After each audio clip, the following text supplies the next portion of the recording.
அப்படின்னா நிறைய நேரங்கள்ல நிறைய இடங்கள்ல வந்து நம்ம நிராகரிக்கப்பட்டிருப்போம்.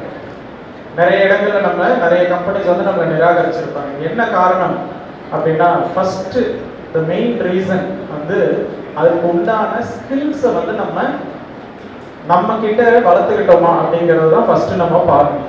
ஸோ அந்த ஸ்கில்ஸை எவ்வளோக்கு எவ்வளோ வளர்த்துக்கிறோமோ அவ்வளோக்கு எவ்வளோ ஜாப் ஆப்பர்ச்சுனிட்டிஸ் இங்கே வந்து கொட்டி கிடைக்கும். எவ்வளோ வேகன்சிஸ் இன்றைய தினத்தில் நம்ம கொண்டு வந்திருக்கோம் அப்படின்னா, கிட்டத்தட்ட 10,000 காலி பணியிடங்களை இன்றைய தினத்தில் அந்த கம்பெனிஸ் கொண்டு வந்திருக்காங்க.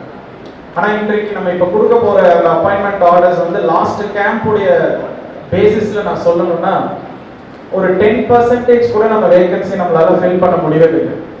ஏன் அப்படின்னா நமக்கு அதுக்கு தகுதியான மாணவர்கள் நம்ம இங்கே கிடைக்கல அப்படிங்கிறது ஒரு விஷயமாக இருந்தாலும் கூட, மாணவர்களுடைய மைண்ட் செட் எப்படி இருக்கு அப்படின்னா, எனக்கு வீட்டு பக்கத்திலேயே எனக்கு ஒரு வேலை வேணும், வீட்டு பக்கத்திலேயே வந்து 10,000 ரூபாய் சம்பளமா இருந்தாலும் நான் டெய்லி வீட்டுக்கு போயிட்டு வரணும், இல்ல வெளியூர்ல போய் தங்கி 20,000 25,000 சம்பளமாக இருந்தாலும் எனக்கு ரெண்ட் கொடுக்கணும், சாப்பாட்டை கொடுக்கணும், அது எல்லாமே அதுலயே பாதி பணம் போயிடும், மீதி இருக்கிற பணத்தை நான் வீட்டுக்கு அனுப்புறதுக்கு நான் வீட்டு பக்கத்திலேயே ஏதோ ஒரு வேலையில இருந்துக்கிறேன் அப்படிங்கிறது தான் மைண்ட் செட்டா இருக்கு.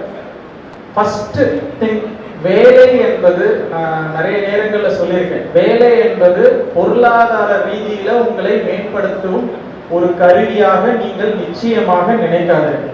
வேலை என்பது ஒரு தனிநபருடைய அடையாளம். உங்களுடைய அடையாளத்தை நீங்கள் உருவாக்க வேண்டும் என்றால் அதற்கேற்றாற் போல வேலையை நீங்கள் தேர்வு செய்ய வேண்டும். அந்த அடையாளத்தை இழந்துட்டோம் அப்படின்னா எந்த வேலை கிடைக்குதோ அந்த வேலையில வந்து சேர்ந்துட்டு இருப்போம். வேலை பிடிக்காமல் நம்ம செஞ்சுட்டு இருப்போம். கடைசி வரைக்கும் நம்மளுடைய வாழ்க்கையில மேம்பாடு அடையுமா அந்த வேலையின் மூலமா அப்படின்னு பார்த்தா, பொருளாதார ரீதியில நீங்க சம்பளம் வாங்கிட்டு இருப்பீங்க, ஆனா அந்த வேலையில சாட்டிஸ்பாக்சன் நிச்சயமா வரவே வராது. ஸோ அதுக்கு என்ன செய்யணும் அப்படின்னா, ஃபர்ஸ்ட் உங்களுக்கு எந்த வேலை எந்த துறை பிடித்தமான துறை அப்படிங்கிறத தேர்வு செய்து விட்டு அடுத்த ஸ்டெப்பை நீங்க எடுத்து வைக்கணும். அந்த துறையை நோக்கி நீங்கள் முன்னேற வேண்டும். அந்த துறையை நோக்கி உங்களுடைய இலக்கை நீங்கள் நிர்ணயிக்க வேண்டும். இல்லைன்னா நம்ம பீட்டிங் அரவுண்ட் த புஷ்ன்ற மாதிரி சுத்தி சுத்தி வந்துட்டே இருப்போம். ஸோ ஆனால் வந்து சரியான வேலை கிடைக்கல. கேட்டால் எனக்கு வந்து நான் நல்லா படிச்சிருக்கேன், 80% மார்க் வச்சிருக்கேன், 85% மார்க் வச்சிருக்கேன், ஆனால் எனக்கு வேலை கிடைக்கல, வேலை கொடுக்கறதுக்கு யாரும் தயாரா இல்லை. தவறு. அகாடமிக்ஸ்ல 90% கூட வச்சுக்கலாம், தவறே கிடையாது. ஆனா வேலைக்கான ஸ்கில்ஸ் அது மட்டும் தானா, மார்க்ஸ் மட்டும் தான் வேலைக்கான தகுதியா அப்படின்னு பார்த்தா நிச்சயமா கிடையாது. அப்ப வேற ஏதோ ஒரு தகுதி இருக்கு இல்லையா? அது என்ன? வேலைக்கான வேற ஒரு தகுதியாக கருதப்படுவது, கம்பெனிஸ்னால தகுதியாக கருதப்படுவது என்ன அப்படிங்கறத பார்க்கணும்.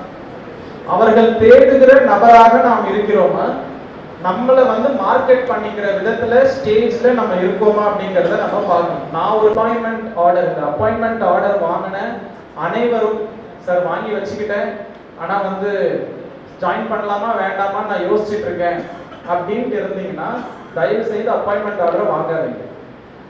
அப்பாயின்மெண்ட் ஆர்டர் உங்களுக்கு எந்த நம்பிக்கையில் கொடுக்கப்படுகிறது என்றால், இன்றைக்கு இந்த தினத்தில் நான் ஒரு நபரை தேர்வு செய்திருக்கிறேன், அந்த நபர் என்னுடைய கம்பெனிக்கு வந்து வேலை பார்ப்பாங்கன்ற அந்த நம்பிக்கையில தான் அந்த எம்ப்ளாயர்ஸ் உங்களுக்கு அந்த அப்பாயின்மெண்ட் ஆர்டர் கொடுக்குறாங்க.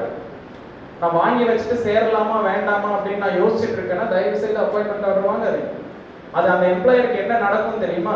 அடுத்த ஆண்டு நான் அதே எம்ப்ளாயரை நான் எம்ப்ளாய்மெண்ட் கேம்புக்கு நான் கூப்பிடும் பொழுது அவர் யோசிப்பார், சென்ற ஆண்டு நாங்க வந்தோம், இத்தனை பேரை நான் செலக்ட் பண்ணோம், இத்தனை பேருக்கு அப்பாயின்மெண்ட் ஆர்டர் கொடுத்தோம், ஆனா பாதி பேர் கூட எனக்கு வந்து சேரல, திரும்ப நான் ஏன் வர வேண்டும்? பாருங்க, பிடித்த துறையாக இருந்தால் பிடித்த வேலையாக இருந்தால் தயவு செய்து அந்த வேலையில போய் சேருங்க.